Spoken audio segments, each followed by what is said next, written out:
Hi எல்லாருக்கும் வணக்கம். நம்ம அழகே அழகு சீரியலில் அழகு மலர் கையில் இருக்க 20,000 ரூபாய் பணத்தை பற்றி ராஜலக்ஷ்மிக்கு தெரிய வந்துருச்சு. உனக்கு ஏதடி இவ்வளவு பணம் அப்படின்னு நம்ம அழகு மலர்கிட்ட ராஜலக்ஷ்மி கேள்வி கேட்க, நம்ம அழகுமதி மாதிரியே நம்மளும் பதில் சொல்லணும் அப்படின்னு சொல்லி நம்ம அழகு மலர் ராஜலக்ஷ்மிக்கு க்யூட்டாக ஒரு பதில் சொல்கிறாங்க. அப்படி என்ன பதில் சொல்கிறாங்க, ராஜலக்ஷ்மியை ஒத்துக்கிற அளவுக்கு மலர் சொன்ன பதில் பற்றி தெரிஞ்சுக்கிறதுக்கு இந்த வீடியோக்கு ஒரு லைக் போட்டுக்கோங்க.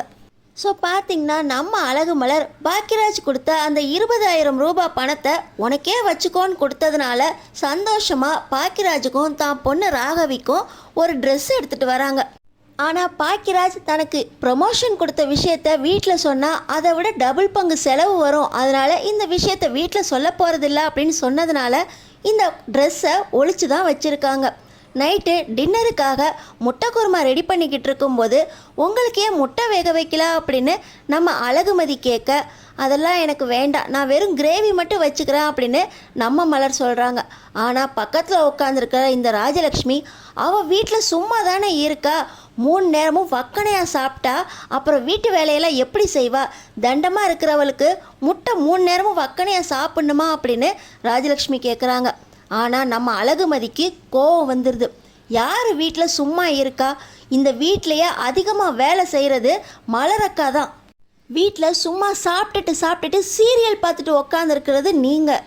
இவ்வளோ நாள் வேலை செஞ்சு நான் ரிட்டையர் ஆகிட்டேன் அப்படிங்கிற பேரில் ஒவ்வொருத்தர் மேலேயும் ஒவ்வொரு குத்தத்தை கண்டுபிடிச்சிட்டு நேரத்தை ஓட்டிக்கிட்டு இருக்காரு உங்கள் வீட்டுக்காரு ராகவன். கட்ட பஞ்சாயத்து பண்ணிக்கிட்டு ஸ்டூடெண்ட்ஸை அடிச்சுக்கிட்டு வீட்டில் வேலையும் சஸ்பெண்ட் ஆகி சும்மாவே உக்காந்து சாப்பிட்டுக்கிட்டு இருக்காரு உங்கள் புள்ள சுரேஷ்.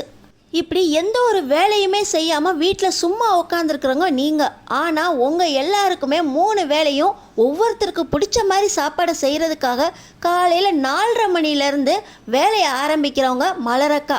ஒவ்வொருத்தருக்கா பிடிச்சதை பார்த்து செய்கிறவங்க மலரக்கா. அவங்க உடம்பு ஹெல்த்தியாக இருக்க வேண்டாமா, நீங்களாம் சாப்பிடாம இருக்க வேண்டாம்னு நான் சொல்லலை. ஆனால் உங்களுக்காக உழைக்கிறவங்கள சும்மா இருக்கீங்கன்னு சொல்லி அவங்க சாப்பிட்றத கூட கணக்கு பார்த்து தண்டமாக இருக்கா, வக்கனையாக சாப்பிடக்கூடாது அப்படின்னு இப்படி தப்பாக பேசுகிறீங்களே அப்படின்னு நம்ம மதி கேட்குறாங்க. இந்த நேரத்தில் ராஜலக்ஷ்மிக்கு பயங்கர கோபம் வந்துடுது. காலையில் உன் மாமனார் வாயை மூடின மாதிரி என் வாயை மூடலான்னு பார்க்குறியா, இவ சும்மா தான் இருக்கா, வீட்டு வேலை செய்யலையா, நாங்களாம் வீட்டு வேலை செய்யலையா, வீட்டு வேலை செஞ்சால் வேலை பார்க்குற மாதிரி ஆயிருமா, நீ 20,000 ரூபா சம்பளத்துக்கு போகிற, நீ என் பிள்ளையோட பக்கத்தில் நிற்க கூட தகுதி கிடையாது.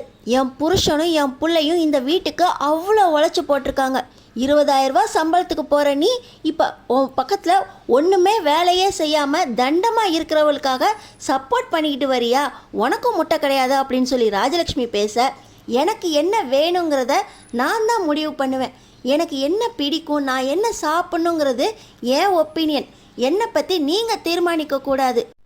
நான் வாயை மூடிக்கிட்டு இருந்தா எனக்கு ஒன்றுமே தேவையில்லை அப்படின்னு என் முடிவெல்லாம் நீங்கள் எடுக்க ஆரம்பிச்சிருவீங்க.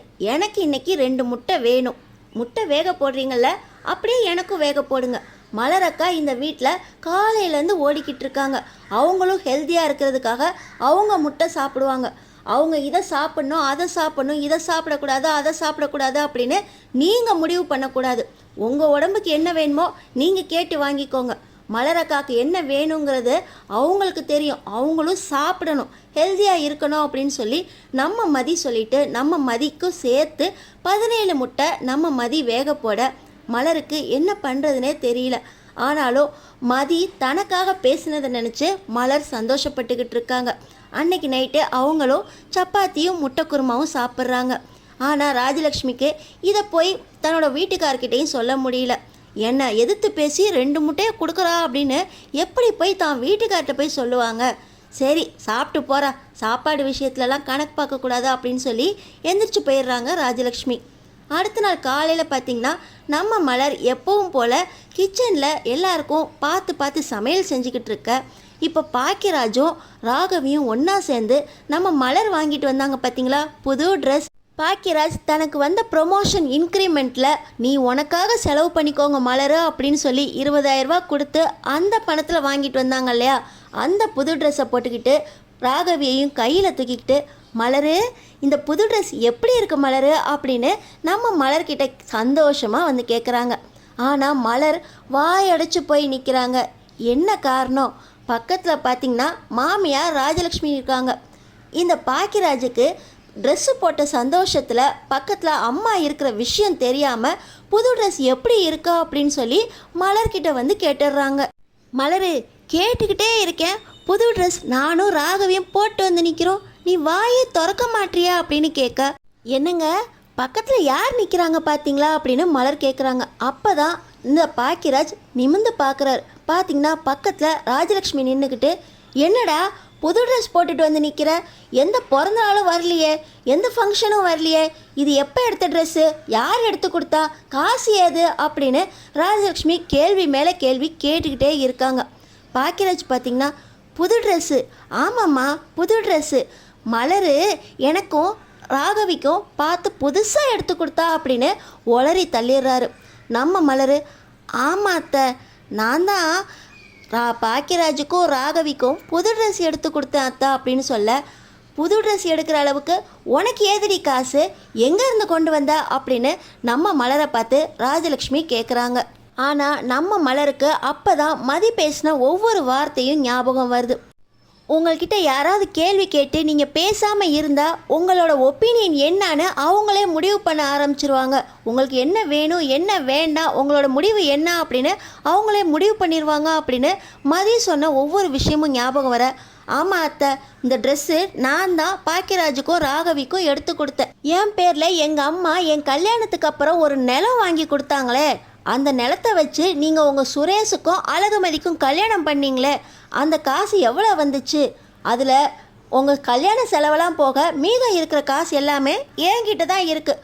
அந்த காசு என்னோடது தானே, என் இஷ்டத்துக்கு தான் நான் செலவு பண்ணுவேன். அந்த காசுலேருந்து என் புருஷனுக்கும் என் பொண்ணுக்கும் புது ட்ரெஸ் எடுத்து கொடுத்துருக்கேன். அதை தான் அவங்க 2 பேரும் போட்டு வந்திருக்காங்க. அந்த நிலம் என் நிலம், அந்த காசு என் காசு.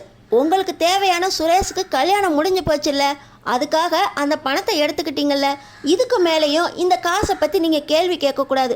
அந்த நிலத்தோட வந்த காசு எனக்கு, அதை ஏன் இஷ்டப்படி தான் நான் செலவு பண்ணுவேன் அப்படின்னு நம்ம மலர் சொல்ல, ஓஹோ அந்த நிலத்துலேருந்து வந்த காசா, சரி சரி நீயே வச்சுக்கோ, நான் அப்படி என்ன கேட்டுட்டேன்னு இவ்வளோ கோவப்படுற, மலர் இந்த அளவுக்கு கோவப்பட்டு நான் பார்த்தது இல்லையே, என்ன இருந்தாலும் கோவப்பட்டாலும் மலர் அழகாக தான் இருக்கா அப்படின்னு சொல்லி ராஜலக்ஷ்மி சொல்லிவிட்டு அங்கே கிச்சன்லேருந்து வெளியே போக, இப்போ பார்த்திங்கன்னா நம்ம மலர், என்ன பாக்கியராஜ் இப்படி மாட்டி விட்டுட்டீங்க, புது ட்ரெஸ் போட்டு அப்படியே கிளம்பி போகலாம்ல, இப்படி கிச்சன் வரைக்கும் வந்து யார் பக்கத்தில் இருக்கான்னு கூட பார்க்காம புது ட்ரெஸ் நல்லா இருக்கா அப்படின்னு கேட்டுட்டீங்க.